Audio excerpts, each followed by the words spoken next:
pag-ibig ng Diyos ay lagi sariwa sa bawat umaga. Kay ganda, kaya dapat lang ng buhay ko sa umaga, yes, ay laging bago. Binabago mo ako araw-araw, binabago mo ako araw-araw, binabago mo ako araw-araw, binabago mo ako araw-araw. Ngayon, bukas at kailanman, ang pag-ibig mo ay laging sapat. Ito po ang totoo. Pag-ibig ng Diyos ay laging sariwa sa bawat umagang kay ganda.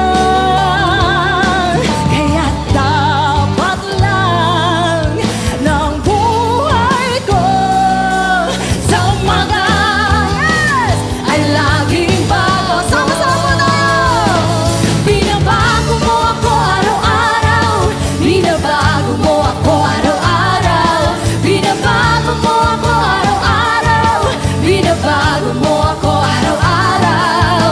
Ngayon, bukas at kailanman, ang pag-ibig mo ay laging sapat. Ang kailangan lang ay babad sa presensya mo, babad sa iyong salita, babad ang sikreto ko kung bakit ako masaya. Ang kailangan lang ay babad sa presensya mo, babad sa iyong salita, tulad ng isang usa na laging uhaw sa'yo. Kay sarap-sarap lagi sa'yo, o Panginoon. Ang mga pagpapala mo ay lubos-lubos. Minsan ating kaaway, pilit natin natangay ang damdamin.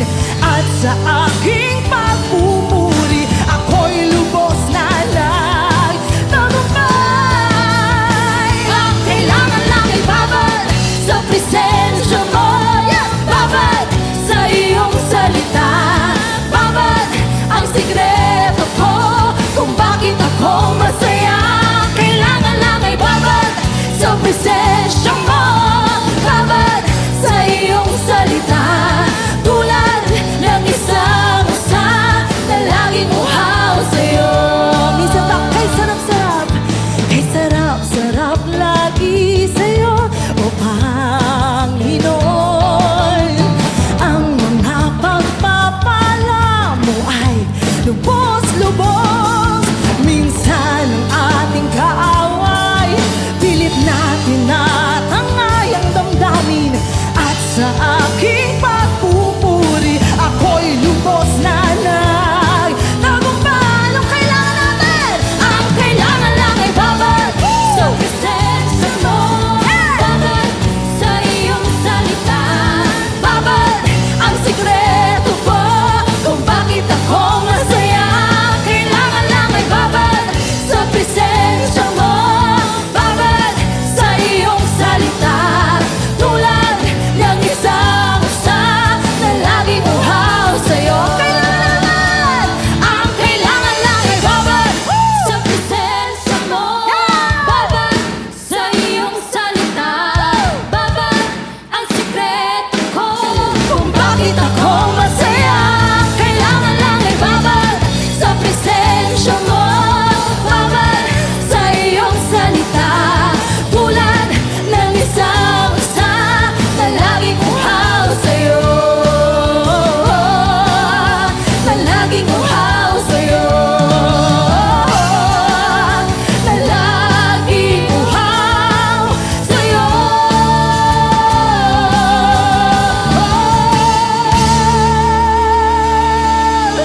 Oh, purihin ka, Panginoon! Oh, we worship your name, Jesus! Oh, thank you, Lord. We thank you for your presence, God. Ikaw ay tapat sa iyong mga pangako. Kung saan may dalawa o tatlo na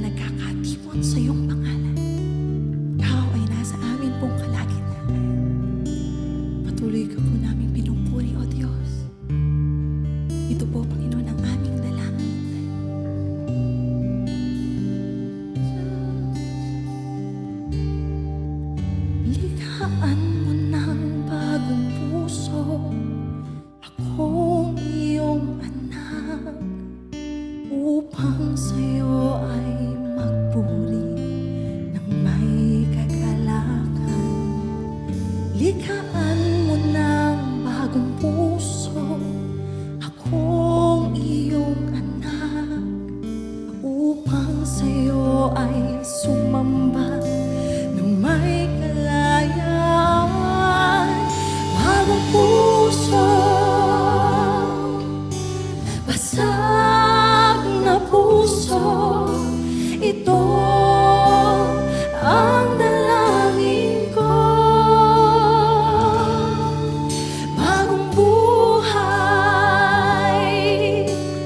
na tapat sa'yo, ito ang alay ko. Lagyan mo ng bagong pahid ng iyong espiritu upang ang iyong liwanag ang siyang makita ko.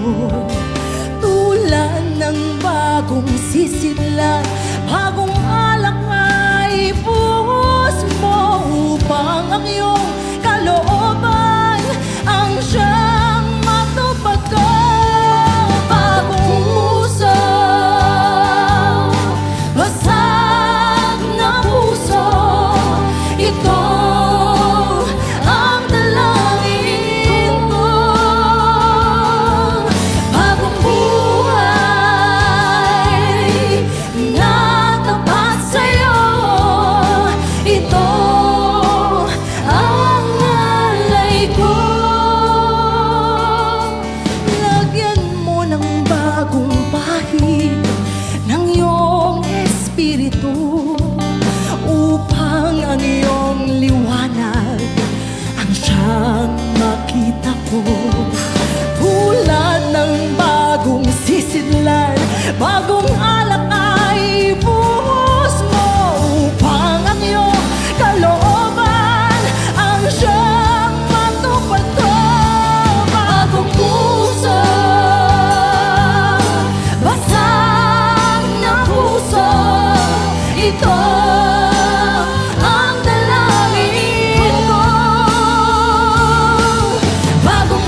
linggo sa bawat isa. Huwag lang panlamig yung ating pananampalataya. Kailangan habang naglalamig ang panahon, nag-iinit ang ating pananampalataya sa Panginoon. Amen. Sabi mo sa katabi mo, ready ka na? Hawakan niyo po, ready ka na? Huwag kang matutulog. Dahil po nakakantok yung lamig ng panahon. Pero salamat sa Diyos, tayo po ay pinagsama-sama ng Panginoon sa ikalawang linggo sa buwan ng Hunyo. Praise God. Dalawang Sundays na lang ay matatapos na po ang ating series patungkol sa equipping God. Ay, wala pa naman. Equipping God in God's bootcamp. Equipping God's bootcamp. Okay? So, baliktad. Yeah. Okay.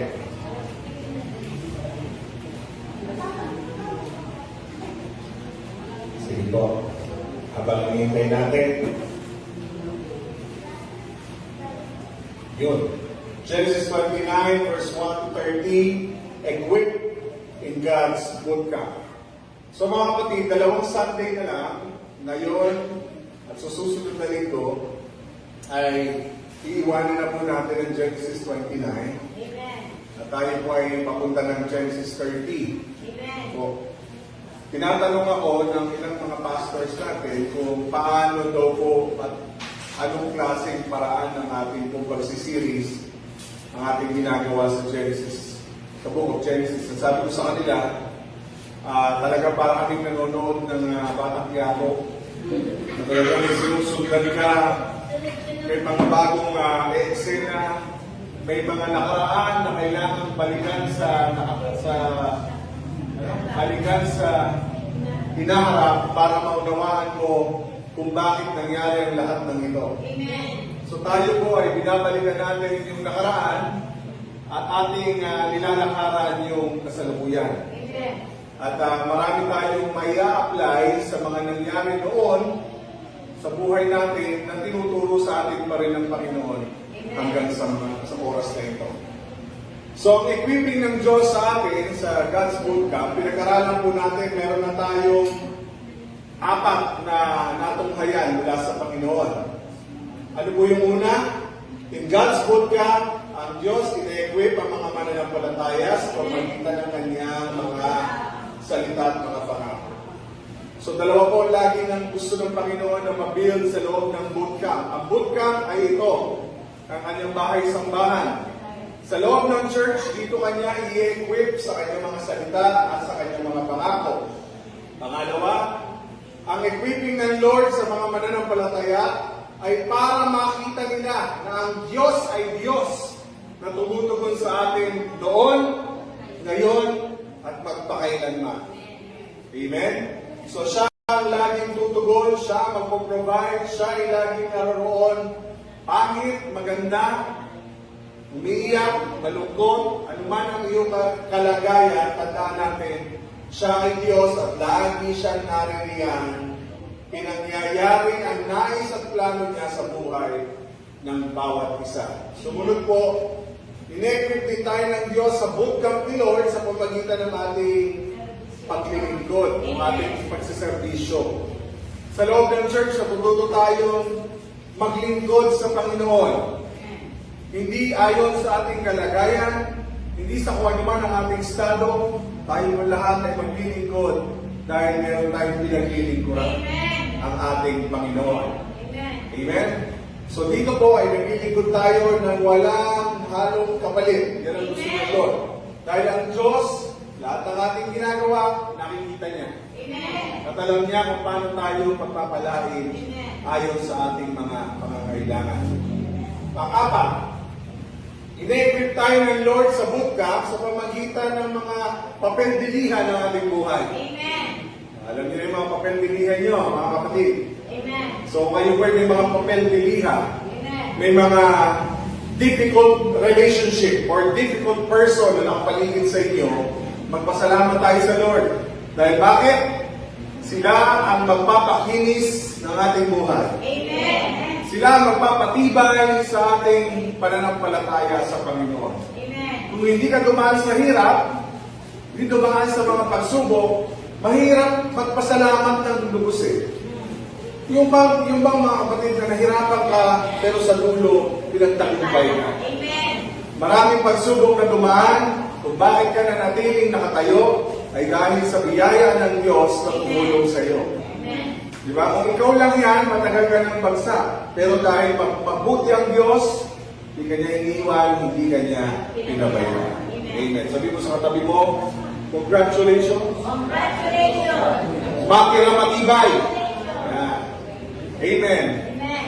At habang tayo buhay, hindi pala buhay, habang tayo ay nabubuhay, may pagsubok pero hindi nawawala ang ating pag-asa. Amen. Amen. So, ikalima. Ready na kayo sa ikalima? Amen. Ito pong ikalima ay hindi ko inaasahan. Dahil sinama ng Diyos ito sa paraan na gusto niyang ma-equip tayo sa mga bagay na ito. At nais ko pong i-share sa inyo yung natanggap ko mula sa Panginoon. Part 5. In God's bootcamp, He equips believers through experiencing sin's consequences. Again, sa loob ng bootcamp ni Lord, i-equip tayo ng Panginoon bilang mga mananampalataya sa pamamagitan ng karanasan sa mga bunga ng ating kasalanan. Okay? So lahat po tayo ay nagkakasala. Amen. Lahat tayo ay nagkakamali. Amen. Walang hindi nagkakamali. Dahil hindi naman tayo perfecto. Meron tayong Diyos na perfecto, ayaw niya ng kasalanan. Pero dahil nandito tayo sa mundo na puno ng kasalanan, lahat tayo ay may pagkakataon at may pagkakataong mahulog sa pagkakasala. Amen. Pero salamat dahil meron tayong Diyos na nagpapatawad sa ating mga kasalanan. Amen. Amen? Pero ang isang bagay na hindi niya matanggal ay ang tinatawag na konsekwensya ng ating mga kasalanan. So iniisip ko, Lord, bakit ito ang equipping na gusto mo sa buhay ng bawat isa sa amin dito sa HPCI Batangas? Na talagang minsan, inaalaw ng Diyos na maranasan natin ang mga bunga ng ating mga maling ginawa para matuto tayo sa mga bagay na ito. Na huwag na nating magawa pag muli Amen. ang ating mga nagawa ng pagkakamali. Amen. So ang konsekwensya o bunga ng ating nagawang kasalanan ay madalas kahit tapos ka na, kahit napatawad ka na, laging lumilitaw ang mga bagay na ito. Amen. Amen.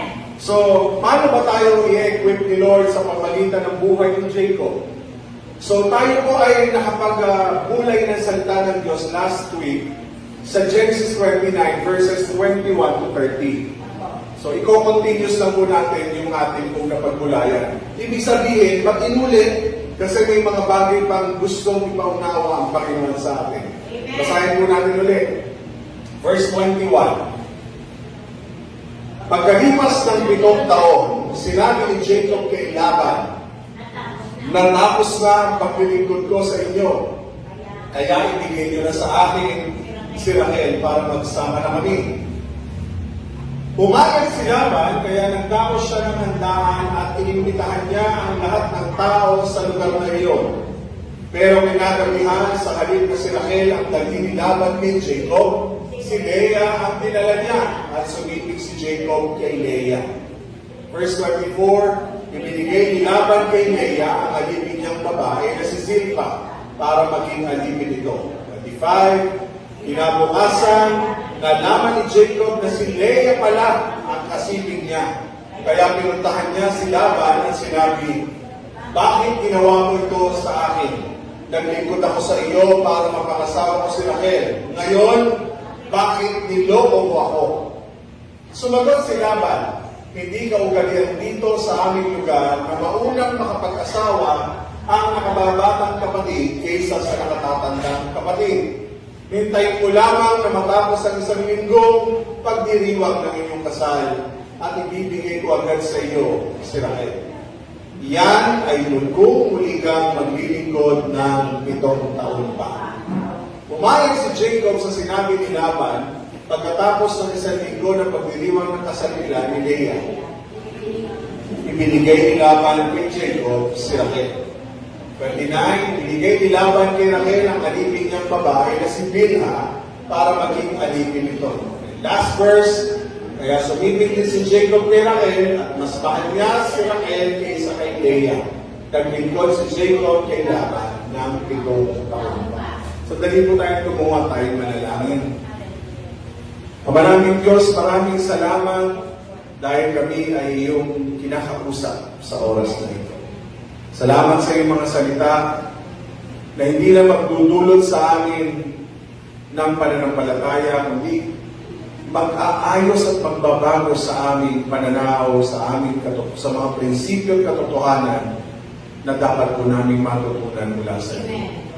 Salamat, Panginoon, dahil meron kaming pagkakataon na narinito sa iyong bahay-sambahan na marinig namin ang iyong mga salita, na mahayag o Diyos ang iyong mga salita. Kaya Lord, alam namin maraming balakid sa aming mga buhay. Una na dyan ang mga kasalanan. Kaya kami, Lord, ay nagpapakababa, lumalapit sa iyo, Panginoon. Nagsisisi, O Diyos, sa lahat ng aming nagawang pagkakamali.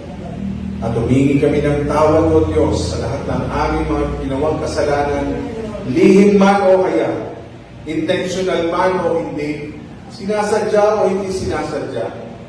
Humingi kami ng pagsisisi at paghingi ng tawad sa iyong banal na harapan. Ang iyong banal na dugo maglinis sa amin, Panginoon.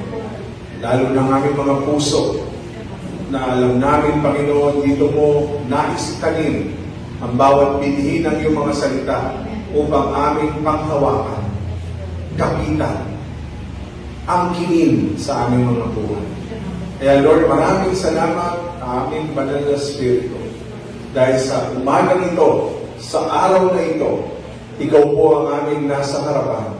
Ikaw po ang aming presensya, ang aming patuloy na mararanasan. Ikaw ang aming dakilang guro. Ikaw ang magpapastor sa amin. Ikaw po mangungusap sa bawat isa sa amin. At ikaw, Lord, na magpapaunawa, magpapaalala, magpapaintindi sa amin ng bawat katotohanan ng iyong mga salita. Lord, inaangkin namin ang katagumpayan mula sa iyo. At inawaksi ang lahat ng gawa ng kaaway sa pangalan ni Kristo Jesus, na lahat ang maaaring umandang para sa gagawin mo sa aming buhay ngayon pong umagang ito. Maraming salamat, Lord. Excited kami sa iyong biyaya ng iyong karunungan na nagmumula sa iyo aming banal na Espiritu. Lord, aangkinin namin ito ng may katapatan at may kasiyahan sa aming mga puso. Kami maniniwala, kami mananampalataya, magtitiwala at susunod sa nais mo. Maraming salamat, Lord. In Jesus Christ's name we pray. Amen. Amen. Praise God. So tuloy-tuloy na po tayo. Gaya nga po ng ating napag-usapan, after 7 years ng paglilingkod ni Jacob para makuha si Raquel, ay dumating po ang hindi inaasahang pangyayari na siya po ay lokohin ng kanyang father-in-law na si Laban. Okay? Si Jacob po ay, yung pangyayari kay Jacob ay hindi po ito bago. Ito po ay isa sa mga maaaring pag binasa mo, maaalala mo yung ginawa ni Isaac, ni Jacob kay Isaac. Okay, ulit. Kapag binabasa mo yung ginawa ni Laban kay Jacob, maaalala mo agad sa iyong isipan na minsan sa buhay ni Jacob, meron siyang amang niloko. At meron din siyang kapatid na niloko din. Tama po? So sa pagkakataon ito, mga kapatid, yung ginawang panlilinlang ni Jacob sa kanyang ama, yung in-encourage siya ng kanyang nanay na lokohin ang kanyang ama. Di ba? Nangyari din sa buhay ni Laban. Si Laban, in-encourage si Leah na lokohin nila si Jacob. So parehas na senaryo na parehas talagang magkadugo itong dalawa. Pero sa totoo lang, mga kapatid, wala namang kinalaman ng dugo sa kung ano man ang parehas nilang ginawa. Sadya talagang ang manloloko ay talagang manloloko. Tama po? Okay. So sa pagkakataon nito, mga kapatid, parehas silang may nag-encourage para magkaroon ng problema. Yung kanilang mga magulang. Si Laban, kay Leah, si Rebecca, kay Jacob. Okay? So tingnan niyo kung mabuti. Si Jacob, niloko ang tatay. Okay? Nagpanggap. Si Jacob, niloko ng kanyang biyanan. Okay? Si Jacob, niloko tatay niya dahil bulag. Okay? Si Jacob, niloko ni Leah dahil madilim. Ang bulag, mga kapatid, wala siyang maaanigan na kahit na ang liwanag. Madilim. So kung mapapansin nyo, niloko mo tatay mo sa dilim, niloko ka rin sa dilim. Okay? O sumunod, mga kapatid. Si Jacob, na-swindle. Swindle ba yun? Na-scam. Na-loko. Okay? O si Jacob, nanloko ng kapatid. Iniskam yung kapatid sa isang sabaw dahil gutom na gutom yung kapatid para lang ibenta sa kanya yung kanya pagiging pangalan. Okay? Ano naman nangyari kay Jacob? Si Jacob, naloko. Naloko. Bakit? Bakit siya naloko?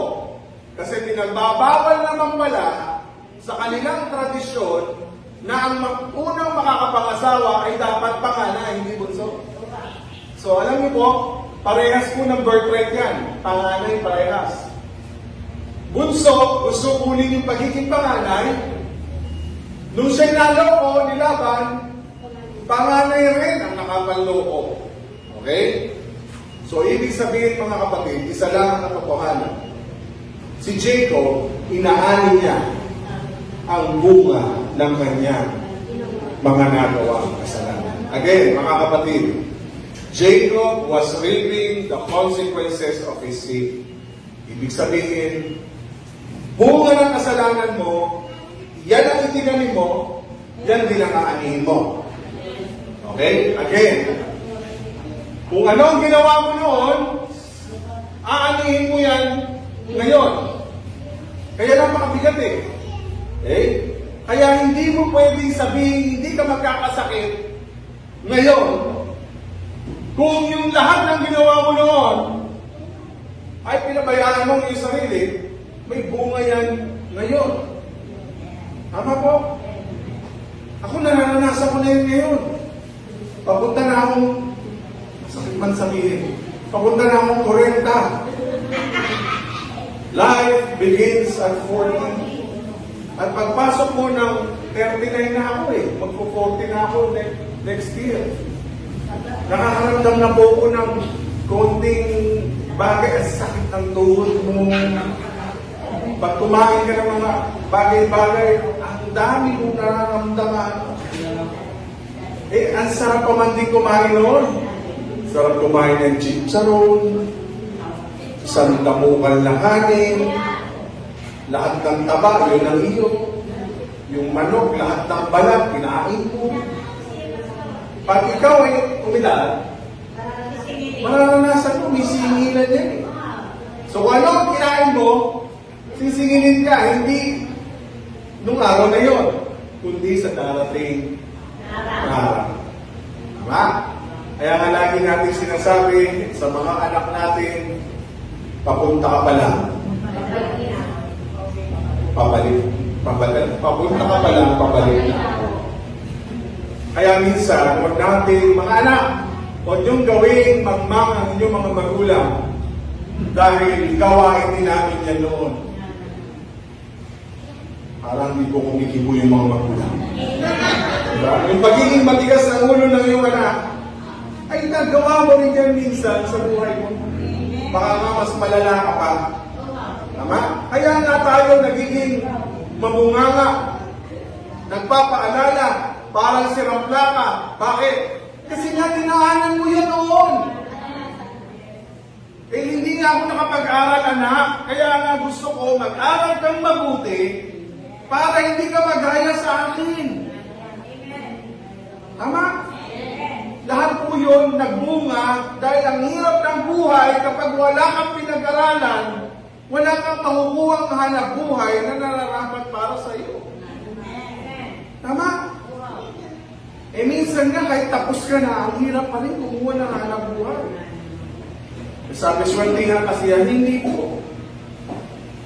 Sa totoo lang ang mundo, kapag ikaw ay wala, aapahan ka pa. Tama? Hindi pwedeng mabait lang. Kailangan mag-diskarte ka din sa buhay. Eh wala ka na ng pera, wala na nga tayo, mahirap na nga tayo, hindi pa tayo marunong dumiskarte sa buhay, aba, jackpot ka. Napakahirap nun. Isipin mo yung sinasabi palagi sa atin. Mahirap na nga si Lolo, mahirap pa si Lola, mahirap din si tatay, mahirap din si nanay, gayahin natin. Pare-parehas tayong maging mahirap. Yung mga ninuno natin walang pangarap na maging maasenso ang buhay, kaya yung mga kaapa-buhay, ganun din, yakapin nyo ang pagiging mahirap. Pwede ba yun? Eh kung tutusin mga kapatid tayo, mga magulang, gusto natin maabot nila yung mga bagay na hindi natin naabot sa buhay. Malagpasan pa nga. Amen. Tama po mga kapatid. Yung anak namin, gusto ko malagpasan nila yun. Yung nagawa ng Diyos sa amin, malagpasan pa nila yung biyaya ng Diyos na pwedeng maranasan nila kung hindi sila lalayo sa kalooban ng Panginoon. Amen. Amen po ba? Amen. Kasi pwede silang umasenso nang wala sila sa Panginoon. Tama po ba yun? Amen. Pwede kang yumaman, pero wala ka sa Panginoon. Pwede ka rin naman maging mahirap nang wala ka rin sa Lord.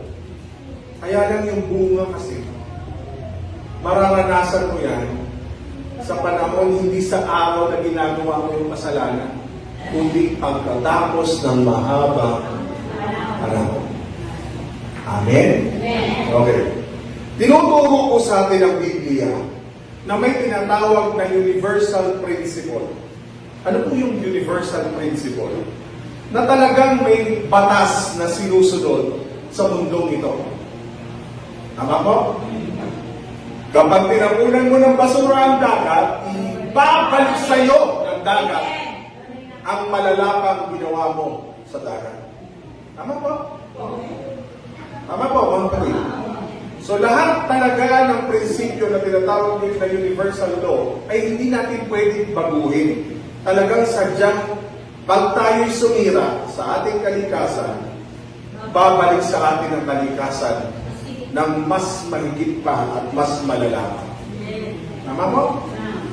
So kapag inamin mo na yun, doon ka magigising sa katotohanan na sana pala inalagaan natin ang kalikasan.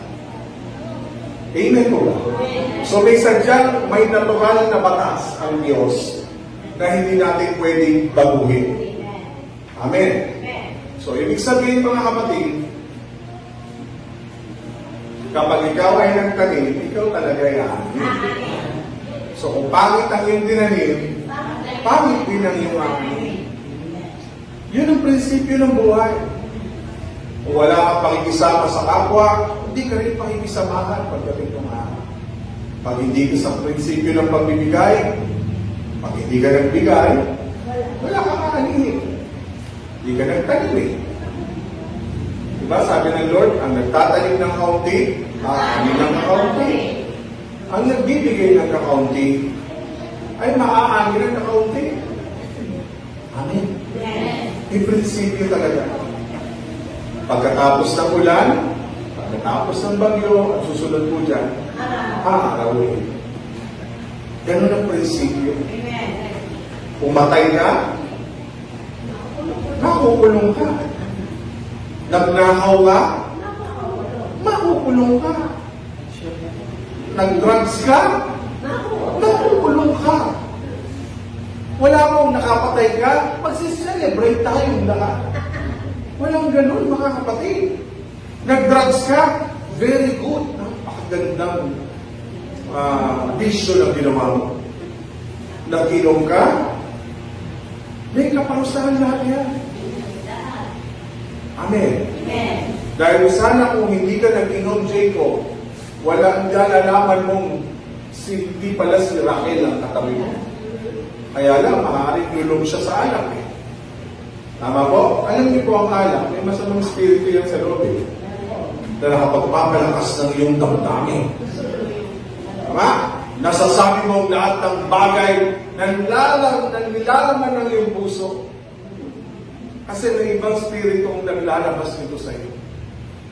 Kaya nga sabi, sa halip na magpakalasing sa alak, magpakalasing tayo sa banal na spirito. Amen! Kasi ang bunga ng spirito, love, joy, peace, self-control, long-suffering, patience, kindness, goodness, sa inyo na. Di ba? Kapag Holy Spirit, iba bunga.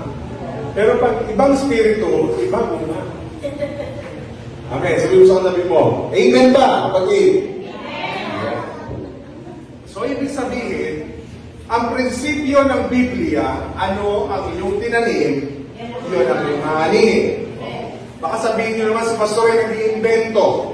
Sasabihin ko po sa inyo, Bible ang nagsasabi. Galatians chapter 6, verse 7 to 8. Huwag ninyong linlangin ang inyong sarili. O para sa mas magandang version, ito mo. Huwag niyong lokohin ang inyong sarili. Huwag po kayong pagpalinlang sa inyong sarili. Na kapag, ano sabi? Na ang Diyos ay hindi matadaya ni numan. Hindi mo kayang dayain ng Diyos. Kahit sino man sa atin, hindi natin pwedeng lokohin at dayain ang Panginoon. So pag sinabing matadaya, ibig sabihin, hindi natin maloloko ang Diyos. Kahit ano pang ating gawin. Okay? Mananagot tayo at mananagot sa ating Panginoon. Okay? Kung ano, ayun na, sabay-sabay natin basahin, kung ano? Yun din na malinaw. Kung ano ang iyong tinanim, ikaw na tao, tinutukoy sa'yo. Kung tao yung katabi mo, yan talaga para sa kanya yan at para sa ating lahat yan. Kung ano ang itinanim nating tao, yun din ang ating aanin. Ano sabi sa verse 8? Kung ang ninanasa ng laman, ito yung halimbawa, kung ninanasa ng laman ang sinusunod ng isang tao, kamatayan ang aanihin niya. Pag sinabing ninanasa ng laman, lahat ng gusto ng laman mo, lahat ng gusto ng mundo, yun ang gusto mo. At sabi ng Lord, walang forever sa mundong ito. Lahat po ay temporal lang, pansamantala. At kung meron mang mananatili, ay walang iba kundi ang kanyang mga salita.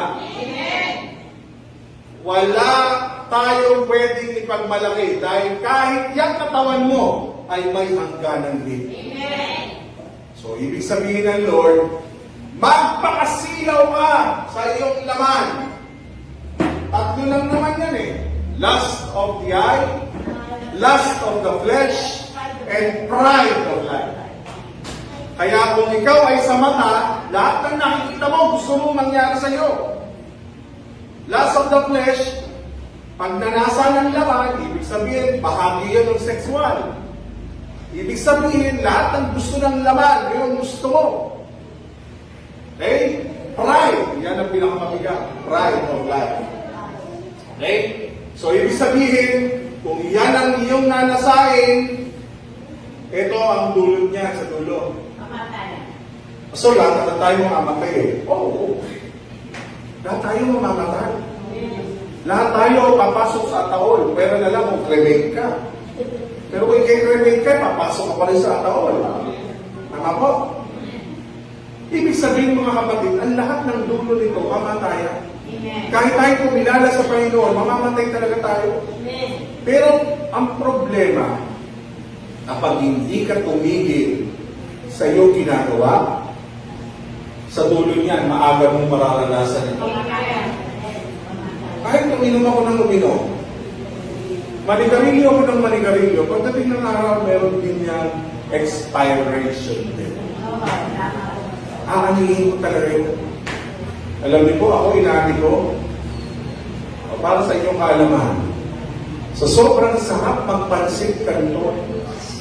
Nung ako'y kabataan, 2 pansit kanton, binudburan ng chicharon. Tapos, yun ang ulam mo sa kanin. Sinamaan mo pa ng 2 pritong itlog. Ayun, at the age of 27, may maintenance na si Pastor.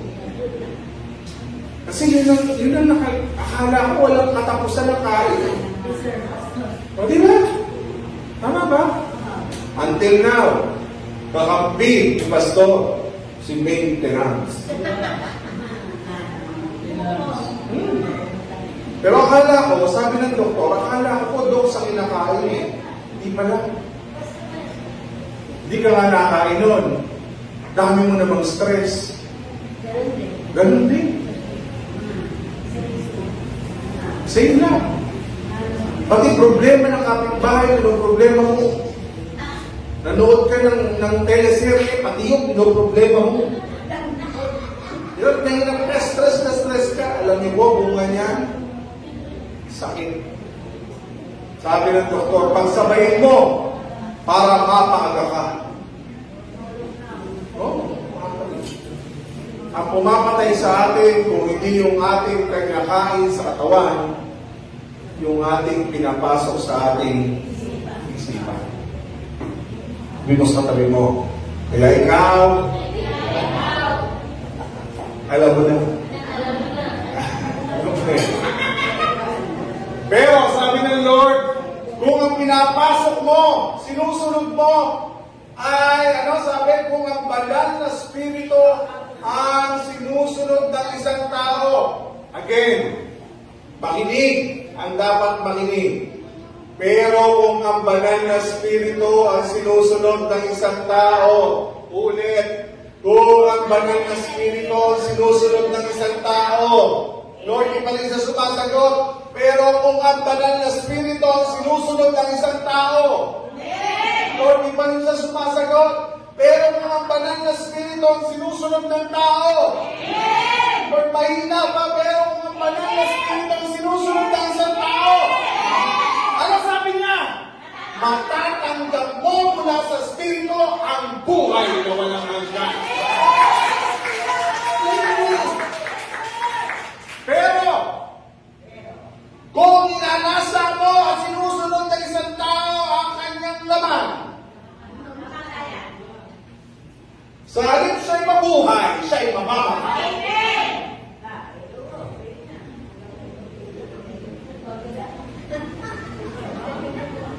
Yung sa katabi mo.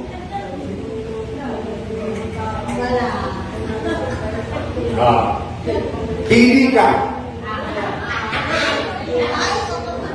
Tingnan niyo, mga kapatid. Pili ka. Yung sa katabi mo, nakapili ka na ba? Patay, buhay. Lord, okay lang mamatay, may buhay na walang ka naman. Oo naman. Kaya lang, yung buhay mo sanang mahaba, sana nakasama ka pa. Kaya lang, pinahaga mo naman yung schedule ni Lord sa'yo. Ang nagpapaikli ng ating buhay, walang iba kundi tayo rin. Ang nagpapahaba ng ating buhay ay tayo rin. Kaya nga, lagi kong tanong, anong sikreto na nairita ng mahabang buhay? Anong sikreto na nailus ng mahabang buhay? Amen! Diba? Ang lola ko po ay 100 years old nung siya ay kinuha. Ang sekreto daw niya, talbos ng kamote, lahat ng talbos kinakain mo. Ang kanyang karne ng isda. Wala nang iba. Pag baboy, out. Sabi ko, ginawa rin naman ng lolo ko yun. Makakalalan siya kinuha. Alam niyo po bakit? Iba-iba kasi ang pangangailangan ng katawan. At ikaw rin naman ang makakaalam kung yun ay makakabuti sa iyong katawan o hindi. Merong ibang pakain ng todo-todong taba na ako na pa yung hindi kumakain. May kilala po ako, mag-jogging ka na, pastor. Kasi baka mamaya ikay magkasakit. Alam niyo po, yun ang sabi sa akin na wala na. Iba-iba eh. Meron naman nagsabi sa akin, sabi niya, ako, sabi ko, Lord, tumigil ka ng mag-inom, parang awa mo na. Alam niyo, sabi niya sa akin, Lord, may tumigil inom, kasi mamamatay ako. Yeah. Kasi pag sobrang immune na ang katawan mo sa alak, pag tinigil mo yun, manghihina ang katawan mo, wala nang pagkain ng cell ng katawan mo. Binubulok ka talaga. Alam niyo po, nung tumigil siya uminom, doon po siya namatay. Hindi ko naman na-encourage. Kaya nga, di ba, uminom na lang tayo ng uminom? Meron naman talaga sadyang hanggang doon na lang ang buhay niya. Pero sa totoo lang, mga kapatid, ikaw na ang mamili. Ulit, nasa iyo na ang pagpili. Hallelujah. So, ang katotohanan, kung ano talaga ang itinatanim ng tao, yun din ang kanyang ani.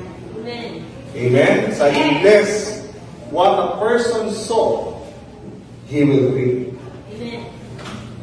Kung ano ang itinanim ng tao, yun din ang kanyang ani. Huwag ka nang sumulat ng iba. Yun na lang. Kasi kung nagtanim ka ng pagmamahal, aani ka ng pagmamahal. Nagtanim ka ng galit, aani ka ng galit. Nagtanim ka ng pagpapatawad, aani ka ng pagpapatawad. Nagtanim ka ng kabutihan, aani ka ng kabutihan. Ang tawag dyan ay universal principle. Prinsipyong hindi mo kayang palihin dahil nakatakda ng mangyari. Amen. So, pastor, pag nagkamali ako, di ba pwede akong humingi ng tawad kay Lord? Amen. O, tingnan niyo pa, hindi ibig sabihin na ang Diyos ay hindi nagpapatawad. Sabi ng Lord, kapagpatawad siya, balikan natin. Tingnan natin, ha? Kung ipagtatapat mo sa Diyos ang iyong mga kasalanan, maaasahan mo ang Diyos na ikaw ay kanyang. Totoo po ba ito? So ang Diyos gusto niya, matuto tayong lumapit sa Kanya.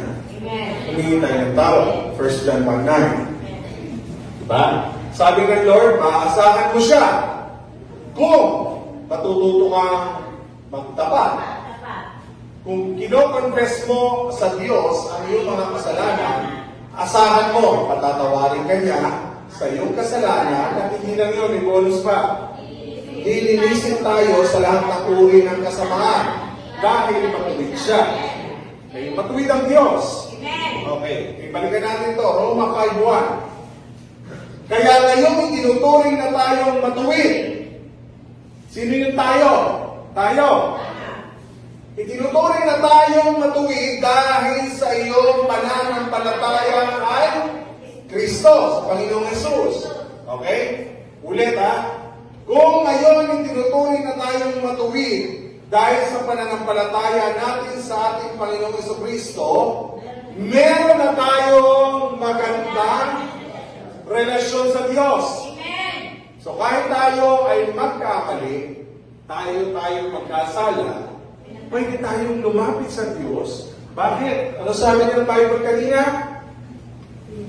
Kung ipagtatapat mo sa Diyos ang iyong mga kasalanan, maasahan mong patatawarin ka niya sa ating mga kasalanan, lilinisin tayo sa lahat ng uri ng kasamaan dahil matuwid siya. Yung kanyang katwiran, ipinasa sa iyo. Pag sinabi kong pagiging matuwid, sa harapan ng Diyos, hindi ka na niya parurusahan eh. Kasi pinatawad ka niya. Amen. Mahal ka niya. Amen. Ang Diyos nagpapatawad talaga.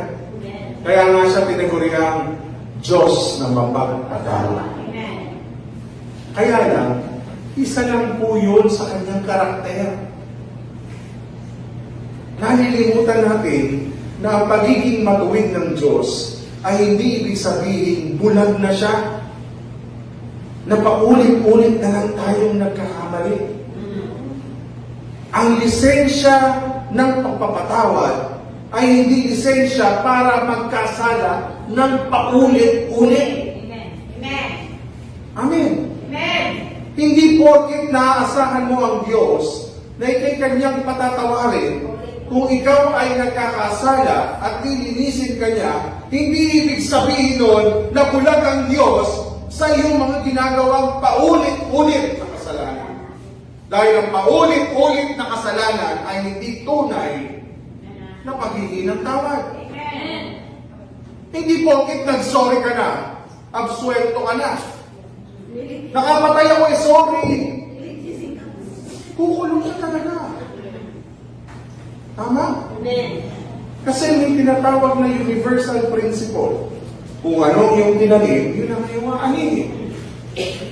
Nangutang ka, di ka nagbayad, lulubog ka, sisingilin ka talaga. Oh, parang napatingin ako. Totoo yun, mga kapatid. Amen. Nagpabaya tayo, aanihin mo yun. Kasi ang tawag dyan ay universal principle. Ibig sabihin, mga kapatid, ang Diyos judicially, sa batas ng Diyos, hindi na kita, wala nang magbabayad ng kasalanan mo, kundi si Kristo. Amen. Tama? Amen. Ibig sabihin, absuelto ka na sa kamatayan mo sa impyerno. Ang tawag dyan, judicial forgiveness. Ibig sabihin, kahit anong mangyari, sa langit ka pupunta. Amen. Tama? Tama po? Dahil ano sabi? Itinuring ka na ng Diyos na matuwid dahil sa iyo. Kaya kahit anong gawin mo, matuwid ang tingin sa iyo ng Diyos. Okay? Kaya lang, Pastor, ito po ang analyzation ng Lord sa atin. Bakit yung kasalanan, pag humingi ako ng tawad, pinatatawad? Pero bakit yung konsekwensya ng kasalanan, hindi inaalis ng Diyos? Ulit, hindi ko nakuha. Si Lord mapagpatawad. Amen. Tama? Biyaya ng Diyos kung bakit tayo niya pinapatawad. Okay? Kahit tayo nakahingi na ng tawad, bakit hindi pinatanggal ng Diyos yung konsekwensya dahil na tayo pinatawad? Dahil nakakagawa ka rin. Titignan ko natin, si Jacob, na-enkwentro niya na ang Diyos.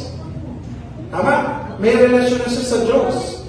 Ang problema, bakit kahit may relasyon na siya sa Diyos, naloko pa siya? Kasi lahat nga po yun ay tinatawag na bunga. Dahil may ginawa rin. May ginawa ka eh. Amen. Ibig sabihin, kapag ako'y nagkamali, pinatawad ako ng nanay ko yung pagkakamali, Babalik. nandun na yun eh, nakamarka na yun eh. Tama po ba? Amen. Pag ako'y nagkamali sa aking asawa at nagkaanak ako sa ibang babae, kahit anong gawin ko, di ko na may babalik pa yung ginawa kong kasalanan. Amen. Pinatawad na ako marami ng asawa ko, pero hindi na maiaalis yung ginawa kong pagkakamali. Bakit? Ang tanong, bakit marunong magpatawad ang Diyos pero hindi niya tinanggal ang konsekwensya ng mga ito? Nare-realize ko ba yun kasi? Diba? Totoo eh. Nagpatawad pero hindi inalis ang konsekwensya. Amen? Tignan niyo po Kadalasan. Madalas. Ano man ang tawag mo pa dyan? Kahit ang Diyos ay nagpapatawad, hindi niya inaalis ang konsekwensya ng kasalanan. Bakit?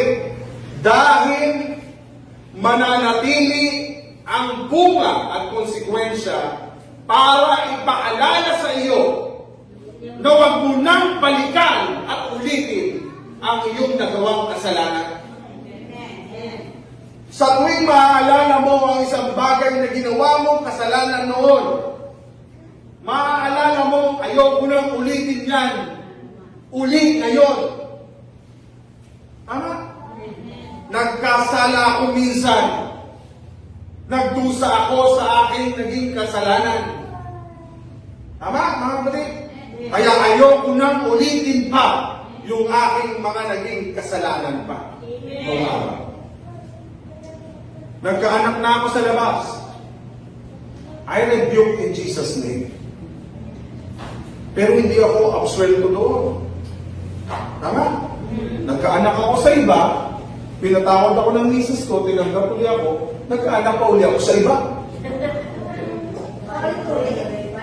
Mingi uli ako ng tawad, tinanggap uli ako, nag-asawa uli ako ng iba, may pangatlo na ako anak sa labas. Tinanggap uli ako mabait magpagpatawad Nagkaanak uli ako, pang-apat na. 5, 6, 7, 8, 9, lahat pangalan.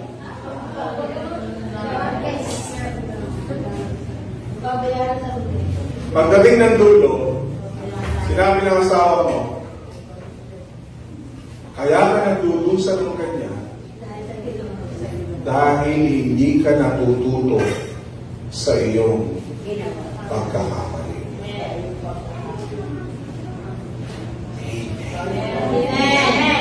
Nagpapatawad pero hindi tinatanggal ang konsekwensya ng kasalanan dahil lagi ipapakilala sa iyo ng dyablo. Akala mo ang dyablo sinisisi mo. Tapos sa Satanas talaga pinatawad na ako, hindi pa ako ayaw kong tantanan.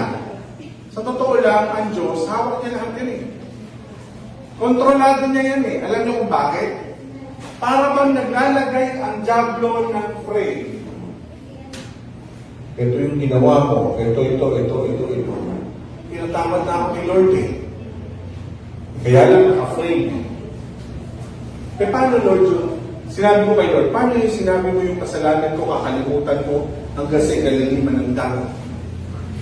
Buburahin mo yung kasalanan ko, kakalimutan mo yung aking nakaraan.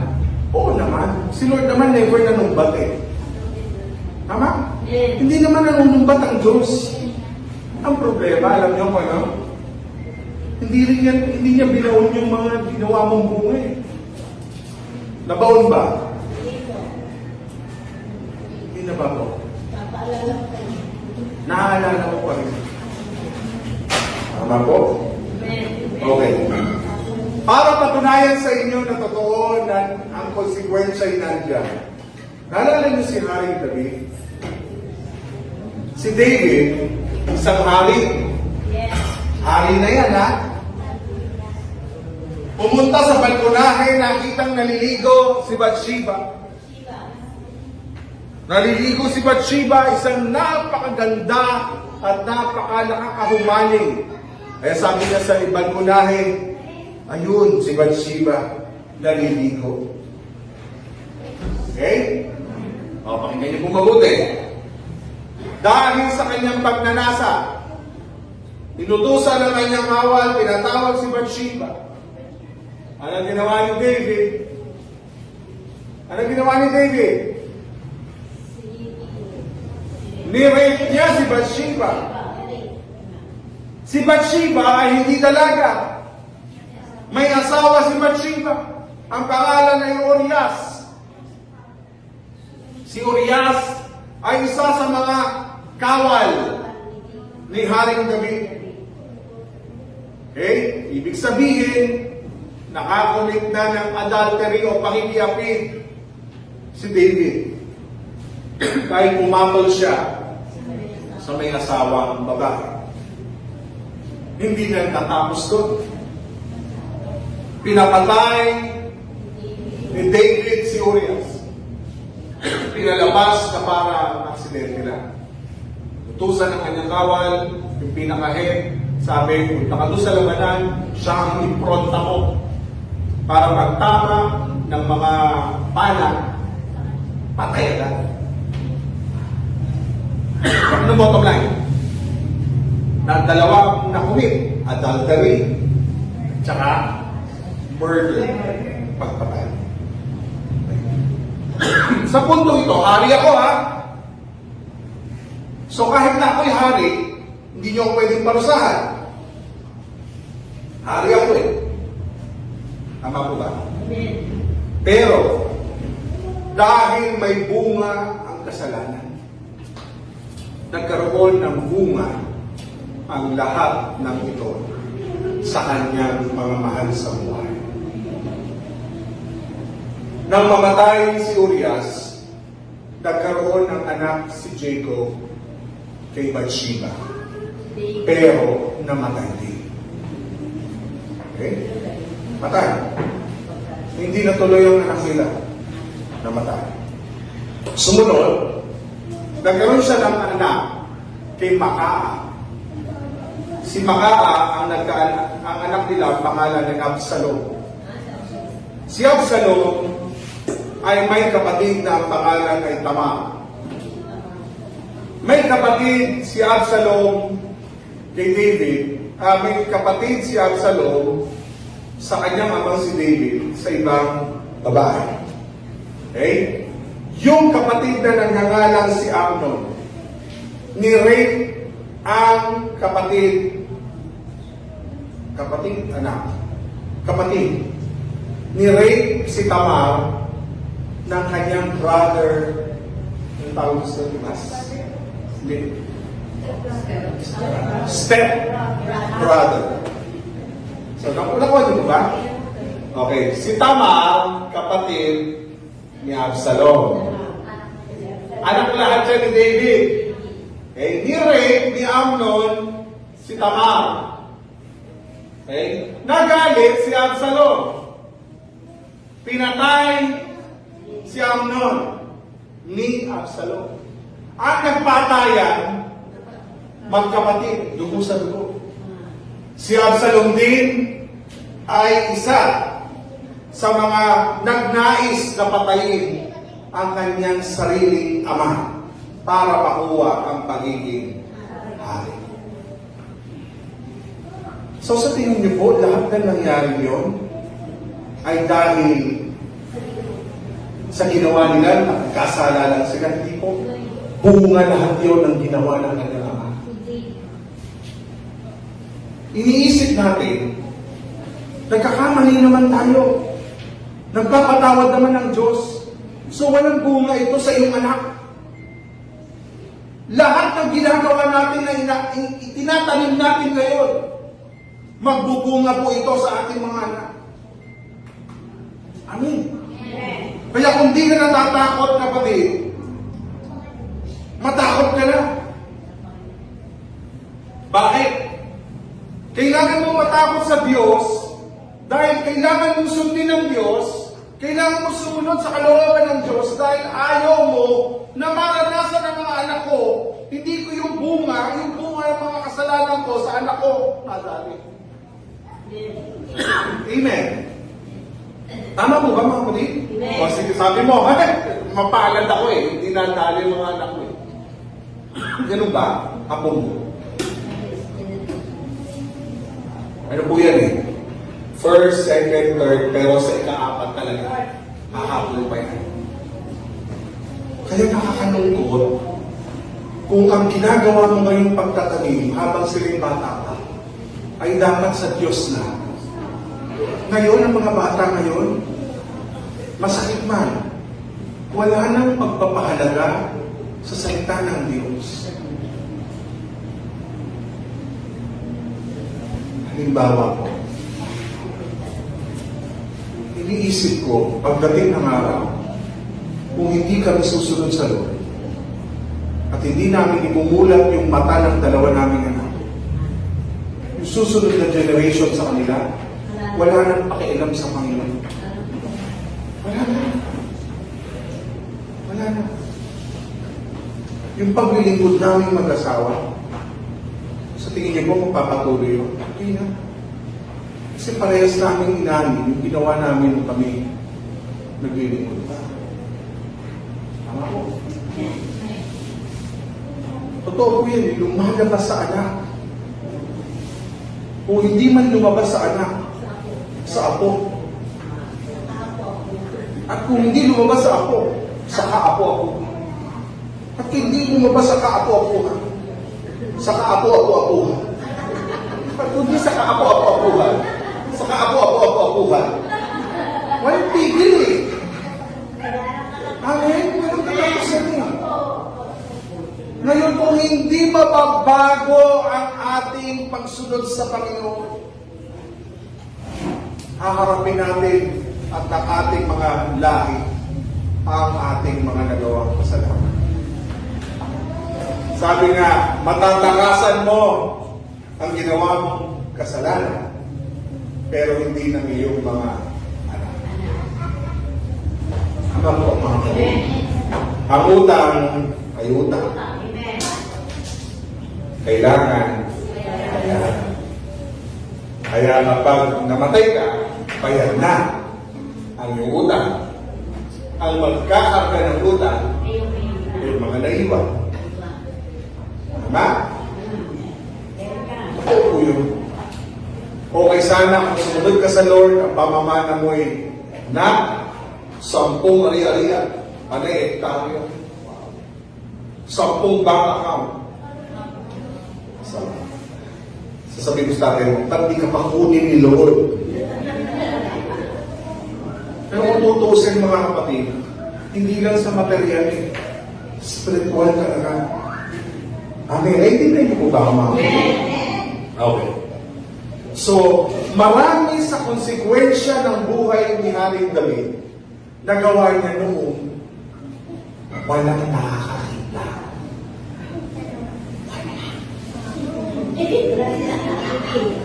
Walang nakakita na inutusan niya yung kanyang kawal na kunin si Bathsheba, napakaganda, napaka-sexy. Walang nakakaalam na ginahasa na ni David si Bathsheba. Nung tayo gumagawa ng kasalanan, walang nakakita.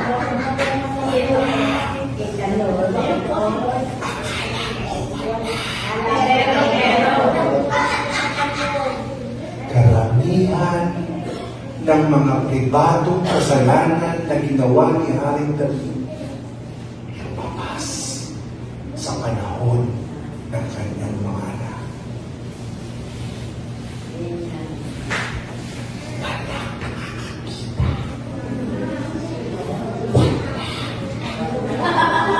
Ano mo sa katabi mo? Alam mo lang wala.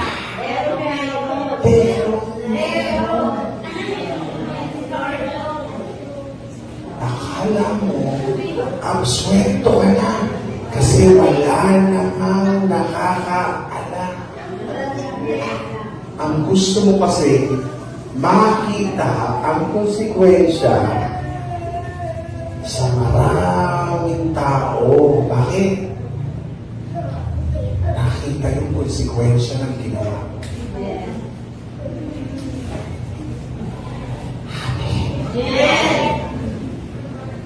Yun yung tinuturo ng Lord sa atin. Kaya yung konsekwensya ay paalala na huwag na nating gawin ng paulit-ulit ang kasalanan. Amen. Halimbawa po, mga kapatid, kami ng mag-asawa, nakakamit kami ng premarital sex. Halimbawa, nung kami ay boyfriend-girlfriend pa lang. Kadalasan ang nagiging bunga ng premarital sex, ang bunga at konsekwensya niya nasaan. Kaya kailangan namin magdesisyon na kailangan kami na lumapit sa Panginoon, humingi ng tawad, sumunod sa Panginoon. Dahil ang magiging bunga ng aming kasalanan ay hindi man sa dalawa naming anak, possible sa susunod nilang henerasyon. Tama ba? Last yun eh. Mabalikan niyo po. Last sa Ingles, laman sa Ingles, last. Flesh. Flesh. Last of the flesh. Kasi yung flesh mo, andyan eh. Tama? So, ibig sabihin lahat dyan may bunga. May bunga talaga. Naintindihan niyo po? So, kung kami nagkamali, kailangan namin humingi sa Lord ng tawad. Pero kailangan namin ingatan yung dalawa naming anak. Dahil possible sila ang magbayad at makaranas ng konsekwensya ng ginawa namin kasalanan. Alam niyo po, majority noong araw sa mga young people na hawak ko, ang pinaka-tinik sa kanilang lalamunan ay ako. Bakit? Kasi yung pastor ko, ayaw na talaga. Hanggat maaari, no boyfriend, girlfriend allowed kapag ikaw ay young people. Kaya gumawa sila.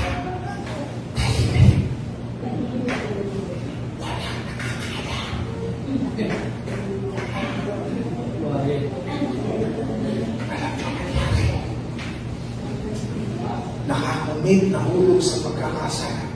Nakabautis. Pumunta ang magulang. Pastor ka ba? Ba't di mo man lang napantayan ang aming anak? Ang sagot ko, security guard pa ako? Sino kasama ng anak ko 24 oras? Ako, pastor. Oh, kasalanan mo yan.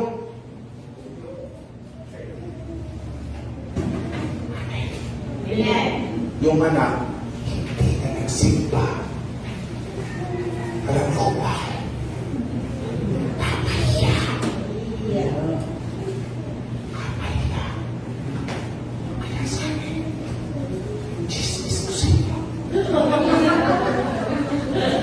Pero sabi, lalayo na lang kami kay Lord kasi napahiya na siya. Alam niyo, pinakamasakit mga kapatid. Yung pinakalilihim-lihim mo, nang mabin niya, lahat nakaalam. Diba? Kaya kung ikay may lihim, lumapit ka na sa Diyos at humingi ka na ng tawad at huwag mo nang ulitin pa ang iyong nagawang pagkakamali. Dahil kung hindi, matatatnan mo ang mga chismoso, chismosa. Pichichika ka sa maraming tao. Imbis na ikaw lang at ang Diyos ang nakakaalam, buong bayan na pala ang nakakaalam. Make sure that your consequences of your sin, sabi, make you realize na kaya nangyari ito para matuto ako habang maaga. Sabihin mo sa tabi mo, habang maaga. Kaya, yung dalawa naming anak lang yung sinasabi, ang inyong katawan ay para sa Panginoon. Make sure na ang inyong katawan ay inyong ingatan at alagaan. Dahil regalo niyo yan sa Diyos at sa taong ninyong makakasama. Amen. Pastor, bakit yun? Kasi nga ang diablo, ipapahiya ka niya. Si Lord, wala ka namang maririnig sa Kanya. Pero ang gusto niyang maintindihan mo na yung konsekwensya ng mga bagay na ginawa mo ay sana hindi na naisa publiko, sana naayos na sa buhay. Amen? O, pakinggan niyo pong mabuti. Mga kapatid. Again, ang Diyos ko'y nagpapatawad, pero kadalasan pinapahintulutan ng Diyos na mangyari lahat ng ito ng konsekwensya ng lahat ng uri ng kasalanan ng ating nagawa para mapaalala sa iyo na huwag ka nang gumawa ng pagkakamali sa susunod na panahon. Amen? Dahil ang konsekwensya ay talagang magpapaalala sa iyo ng paulit-ulit na paalala. Okay? Tingnan mo ba? Kaya nga ako po, lagi kong bukang bibig sa ating lahat. Seryosohin ang Panginoon. Seriously. May Word of God. At hindi pa narinig ng anak mo, nakakalungkot. Kaya, ang gusto ko po sana, yung mga young people, alam niyo, lagi ko sinasabi sa kanila, huwag munang magpadali. May tamang panahon sa iyo. Sa pag yung tamang panahon ni Lord ang naranasan mo, napakasarap maglingkod sa Panginoon. Kaya maraming difficult person, ikaw na rin ang naglalaga. Ikaw na rin ang nagtakda. Nasabi ng Lord, sa halip na lumayo sa Diyos, ito nangyari kay Haring David. Sa halip na lumapit siya, tumingi ng tawad agad sa Lord, lumayo siya sa Diyos. Alam niyo si Haring David, a man after God's own heart. Sa Tagalog, siya talaga ang pinakamalapit sa puso ng Panginoon. Kaya lang siya din ang maagang umalis at lumayo sa Panginoon. Okay? Ano sabi? Sabi ni Haring David, nang ako'y hindi pa pinarurusahan, ako'y lumayo sa inyo. Wala namang lumalayo agad-agad. Sadyang para hindi ako mabuko, lalayo na lang ako. Tama? Ulit, mga kapatid. Si Haring David, hindi pa siya pinaparusahan. Ano ang naging aksyon niya? Lumayo. Sa halip na lumapit sa Diyos, lumayo. Halimbawa, may kasalanan ang kapatid. Imbis na magpatuloy sa Panginoon, umalis agad, baka mabubuhay. Hindi sinabi kay pastor, ano naman pakialam mo pastor, kung malaman mo, wala naman ako, di mo na ako makikita. Kala mo, mabubulgar mo ko. Hindi ka kailangan ibulgar ka. Walang ganun, mga kapatid. Ang sinasabi ng Panginoon sa atin, sa halip na lumapit tayo sa Panginoon, para matuto tayo sa mga konsekwensya kung paano aayusin ng Diyos ang buhay mo, umalis ka sa tunay na mag-aayos talaga ng buhay mo. Nagkamali na nga ako, umalis pa ako. Sino magtuturo sa akin para maitama yung aking mga nagawang pagkakamali? Wala! Wala! Nagkamali ka na nga, lumayo ka pa. Lumapit ka para matuto ka na maayos yung buhay mo. Kahit may konsekwensya pa, aayusin ng Diyos ang buhay mo. Amen? Amen. Kaya nga sabi niya, ngunit at ngayon sinusunod ko na ang inyong mga salita. Alam niyo po, nagsisisi si Haring David. Bakit nung panahon na siya nagkasala, nakakomit ng adultery at murder, lumayo siya sa Diyos. Lumayo siya nung panahon na hindi pa siya pinarurusahan. Ibig sabihin yan, mga kapatid, lumapit siya nung panahon pinarurusahan na siya. Walang lumapit at bumalik sa Diyos uli nang hindi niya naranasan yung kasalanan niyang ginawa. Amen. Naiintindihan niyo mo ba? Amen. Ikaw ba lalapit ka Sa panahon na hindi ka pa pinarurusahan, hindi. Sa panahon na naparusahan ka na. Dahil patawarin niyo na ako, ang hirap. Nung lumayo ko sa inyo, ang hirap. Eh kasi, pinili mo na layuhan. Eh no? Hindi ka sana marurusahan ng masyado. Kung hindi ka lumayo. Amen. Kaya si Haring David, nagsisi siya. Huli na. Huli na.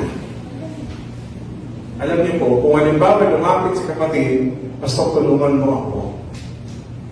Yung konsekwensya, hindi ko naman natanggal. Pero ang Diyos, mga kapatid, sana ang liit lang ng iyong journey sa konsekwensya mo dahil sa Diyos. Alam niyo po ba, kaya ng Diyos patawarin ka at paikliin yung naging bunga ng iyong kasalanan? Amen. Na sa halip na magdusa ka ng mahabang panahon, nang lumapit ka sa Diyos, pinaikli niya. Amen. Alam niyo po si Haring David, ganyan, mga kapatid. O haba ng panahon na lumayas. Sana hindi nila nadanasan magutom, maghirap, masira, hindi na. Kaya nga siya layo ng layo eh. Alam niyo kung bakit? Kasi ito nilalayuan niya. Oh. Baka sakaling matakasan ito. Pero dahil sumunod siya sa Lord, ngayon, na-realize niya, kaya lang, hindi yung panahon na pinarurusahan siya. Na-realize niya nung tapos na ang dusa niya. Okay? Amen, mga kapatid. Sabi ng Kawikaan 13:50, ang taong may mabuting pangunawa ay ginagala. Ngunit ang taong ay kapamakan ang kahampungan. Ano po itong text na ito, mga kapatid? Ibig sabihin, kung ikaw ay binigyan ng Diyos ng pangunawa, kahit na ikaw ay nagkamali, irerespeto ka. Bakit? Bakit? Natuto ka agad. Pero kung ang taong taksil, lumayo sa Panginoon, sa dulo niya, gusto mo muna ito, bago ka magkaroon nito, good luck sa iyo. Ulit, mga kapatid, habang maaga, hindi po yan sa Diyos. Understanding. Para ma-realize mo, yung kasalanan mo, nakagawa ka ng konsekwensya na sa halip pagdusahan mo ng mahabang panahon, ay lang. Dahil naintindihan mo kung paano ayusin ang buhay. Kaya ang tao, kahit nabatuhin ka ng kasalanan mong ginawa mo, wala kang problema. Bakit? Natuto akong umunawa na ako'y nagkasala. Lumapit ako sa Diyos, tinama ako ng Panginoon. Amen. Binago ko ng Diyos, kaya ang aking mga kasalanan, okay na. Amen? Okay. Tuloy po tayo mga kapatid. Yung ginawa ni Jacob, pansinin niyo po, hindi madali, pero may konsekwensya sa kanyang nagawang kasalanan. Para ma-realize mo kapatid, ang mga Israelita, pansinin niyo po, nang magsimula silang sumamba sa Diyos-Diyosan, ano nangyari? Yung 3 araw lang sana nila papunta sa lupang pangako, ilang taon lumaba? Ilang taon? 40 years ang naging problema. Yun pa lang po yung 40 years. Yung 400 years na alipin sila ng Egypto. Nalimutan mo. Alam niyo po kung bakit 400 years silang inalipin? Hindi kasunod nila eh. Hindi sila sumunod eh. Yung 40 years na paglalakbay sana na 3 days lang ni Moises sa mga Israelita, 3 days lang yun. Pati, tingnan niyo ako mabuti. 3 days lang pala yung konsekwensya, kapatid. Ginawa mo 30 years, 40 years. Naintindihan niyo po, mga kapatid? Ibig sabihin, naranasan nila na 40 years ng pamanirahan sa ilang at marami po sa kanila na patay. Amen? Alam niyo po yung sa dulo, Sabi ng iba, sana nung ako'y nagsisisi ako ngayon kasi sana nung ako'y nagsisimula pa lang, bumalik na agad ako sa Lord. Hindi ko na sana naranasan lumayo pa sa Kanya. Kaya yung mga kapatid natin na aalis, hindi na magsisimba, mga kapatid, tignan niyo ako mabuti. Bakit, pastor, hindi mo sila habulin? Bakit hindi mo sila puntahan? Kasi mga kapatid, minsan, kahit akong pastor, wala akong magawa. Tama po? Pinili nila yun eh. Alam niyo po, sa dulo, babalik din niya. Papasok niya. Isimba na ulit siya. Ilan taon ka kapatid din nagsimba? 10 years. Pagbalik niya, sana pala hindi ko sinayang yung 10 taon. Sana bumalik agad ako sa Panginoon. Amen. Yun ang hindi na-realize ang tao. Sa dulo, si Lord pa rin ang panalo. Amen. Dalayo ka, 10 years, go again. After 10 years, babalik ka, na-realize mo si Lord din pala ang babagsak. Amen. Inapa mo pa ang posisyon. Sa dulo naman, sa Diyos din babagsak. Amen. Nung nagkasakit, nakilala si Lord. Yun po ang masakit na senaryo sa loob ng simbahan. Pagkatapos gumaling, layas ulit. Pag nagkasakit ulit, balik ulit. Pag malakas na ulit, layas ulit. Ganun ang buhay. Ang masakla, kung nagkasakit, mabuhay pa ulit. Eh kung last mo na. Ang huli pa lang sakit mo ay dead on arrival ka na. Sabi mo, hindi na ako makamali. Patawag mo na si Pastor. At ipapanalangin ka na. Kasi Pastor naman, Lord, bigyan mo pa ng chance in Jesus' name. Kung kalooban mong gumaling ang aming kapatid, kinabukasan kinuha. Ang hirap. Hindi ka na nakabalik. Babalik daw siya maglilingkod, kaya lang, hindi na siya makalaban. Loko. Okay?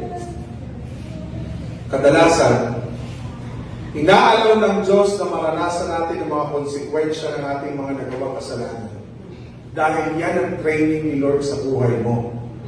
Para hindi ka na muling magkamali sa Panginoon. Kaya kung nakikita mo palagi ay sinisisi ka ng Diablo dahil sa bunga ng iyong kasalanan, hindi. Training ni Lord yan sa'yo. Training ni God yan sa'yo. Bakit? Dahil gusto ng Lord matuto ka. Paalala sa iyo ng Diyos yung mga nagawa mong konsekwensya sa buhay mo. Huwag na maulit pa muli. Amen? So tandaan po natin na ang buto, pag itinanim, tutubo yan. Tama?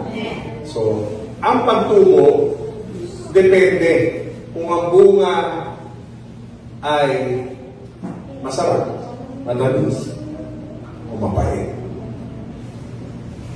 Amen. Kaya kayo po ay bibinhi na ibinibigay siguro. Ano man ang ating tinatanim, pagdating ng araw, mabumunga yan. Di po ba, kapag tinanim mo, nagbunga, sabi mo, hallelujah, hitik sa bunga. Pagbulok lahat ng bunga, hindi mo ipagmamalaki yan sa kapitbahay mo. Alam niyo po ngayon, tinitingnan mo ng mga kapitbahay yung mga ganyang kapiranggot na talong. Ay, masarap, alam ko ganyan ang talong mo. Bakit ganyan na lang? Sabi ko nga po, malungkot pala kapag sinabihan ka, bakit dati mahaba yung maliit na? Sabi ko, di ko nga ho alam. Stress. Na-stress ata yung nagtatanim. Alam niyo po, ginawa ko, pinutol ko. Pinutol ko yung talong. Alam niyo po ngayon, Masakit talaga pag pinuputol eh. Yes. Pruning. Pruning yun. Sipin mo, putulin mo yung talong na nagbibigay sa'yo ng mahaba pa sa braso mo. Opo. Pero anong ginawa ni Lord? Nang pinutol ko, nagbigay uli ang Diyos ng panibagong usli ng mga dahon. At ngayon, alam niyo po, may bulaklak na naman siya. Kaya lang, yung pinutol, na natili siya nandoon. Tama? Ibig sabihin, paalala, na minsan siyang dumaan sa matinding problema. Ang mga konsekwensya, nandiyan na yan, nakasabit na. Di ba? Kung ginawa na ka ng matusabdo, na wala ba ang tahi? Andun pa rin. Kung ikaw ay sinasabi yan, andun pa din. Kung ikaw ay nasugatan na aksidente, nandun pa rin ang peklat ng buhay. Kaya sa tuwing tinitingnan mo mga peklat sa mukha mo, sa katawan mo, mga hati-hati sa katawan mo, paalala, huwag na tayong kakain ng mga maalat. Diba mga kapatid? Eh pag pinutulan ng paa mo dahil sa diabetes, wala na yung paa mong isa. Sabi mo, pengi pa ng soft drinks, hindi pa putol ang kabila. Sana ipaalala na sa'yo yung putol mong isang paa. Para ma-realize mo, huwag ka nang kakain ng matamis, baka maisa pa. Amen? Diba? Ayaw natin atakihin ulit. Kaya mag-iingat na tayo sa susunod. Ayaw na natin magkamali, kaya mag-iingat na tayo sa susunod. Tama po ba mga kapatid? Dapat paalala sa iyo ng Diyos yung mga bagay na naranasan mo noon. Okay? Di ba mga kapatid? Ayaw nyo na maghirap ulit. Matuto sa mga bagay na iyong pinagdaanan. Amen. Amen. Kasi ayaw mo na bumalik sa hirap ng buhay. Amen. Kasi natuto ka na doon. Amen. Amen. Kaya mga kabataan, makinig sa mga magulang dahil ayaw na nilang bumalik ka sa dati nilang pinagdaanan. Amen.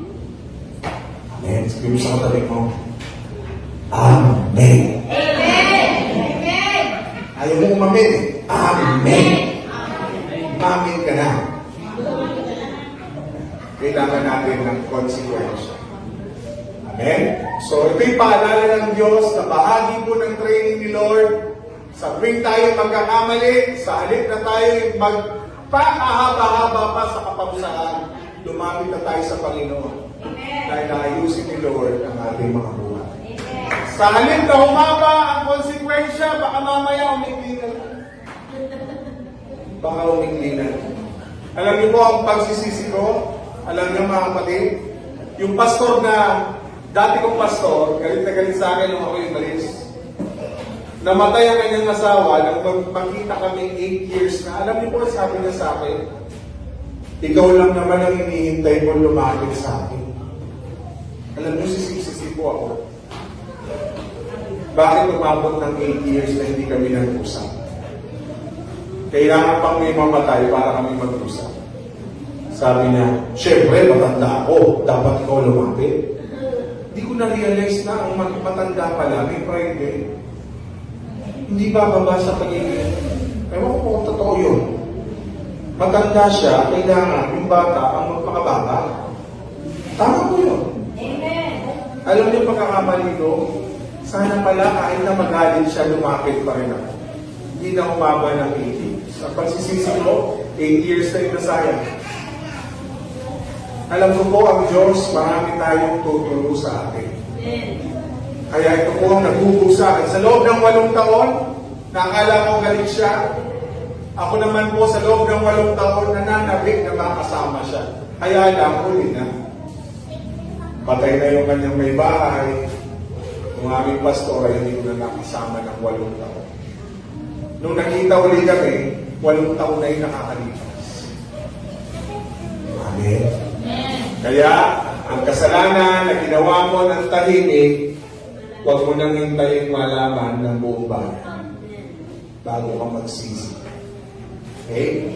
So, ngayon po ang realization ng Lord sa atin, ano mga bagay na naranasan mo sa negatibong paraan na ngayon ay dinadanas mo dahil sa iyong konsekwensya ng kasalanan. Kapatid, huwag naman sanang ang mga konsekwensya ng iyong kasalanan ang maging dahilan para lumayo ka sa Panginoon. Bagkus lumapit ka sa Diyos na para hindi mo na maranasan yung mahabang konsekwensya, sa Diyos ka magpaturo. Amen?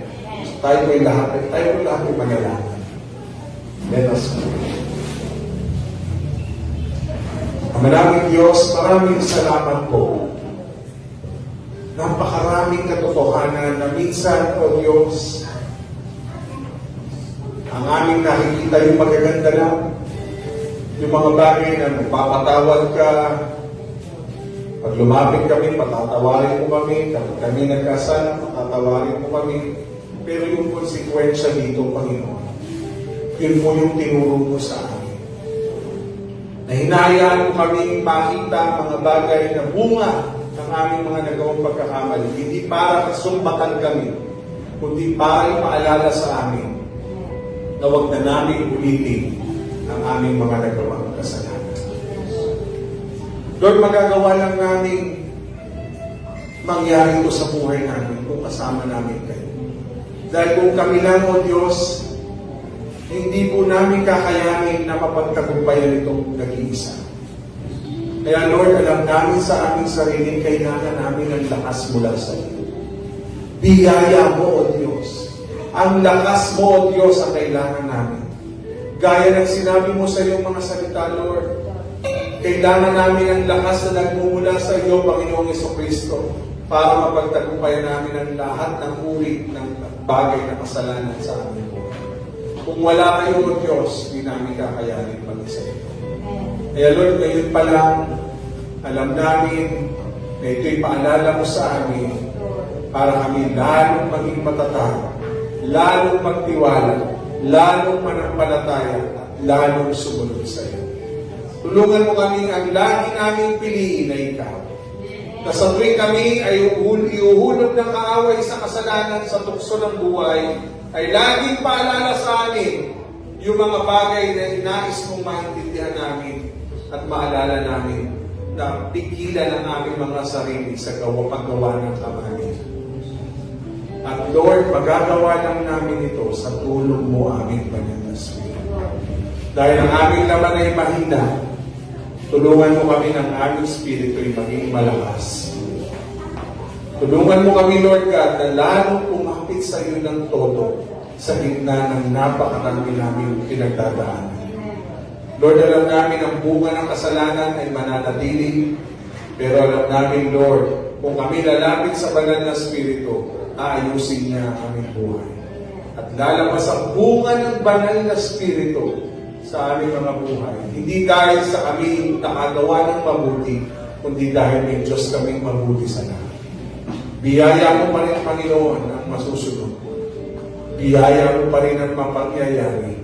Kaya tulungan mo kami na sa halip na lumayo sa iyo, lumapit kami ng tapat, ng totoo sa iyong harapan. Dahil alam namin ang pag-aayos ng aming buhay ay ikaw ang susi. Ikaw lamang at wala nang iba. Maraming salamat po, Panginoon, sa katotohanan ng aming narinig ngayong buong umaga nito. Binabalik po namin ang may pasasalamat. Ang lahat ng katotohanan naming banal na Espiritu na narinig po namin ngayong buong umaga nito. Ang lahat ng ito ay binabalik namin ang may pasasalamat sa tanging pangalan ni Kristo Jesus. Amen. Alam po natin si Lord, mga kapatid.